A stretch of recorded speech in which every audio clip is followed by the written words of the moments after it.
umaga guys. So nakakaon kong presko kay nga isda. So kung kamo di ay maglakaw-lakaw na imo diri pagdala lang mo kwarta daan para makapalit mo og presko kay nga isda. So tuhok na kita siya guys.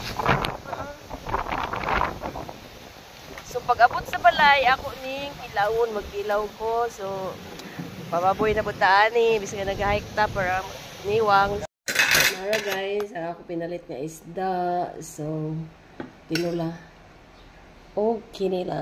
Lamay kayo. Tinula isda.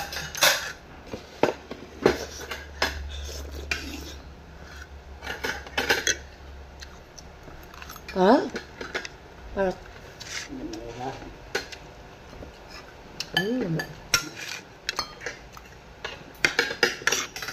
Walay sili. Ya. Walay gamang isda.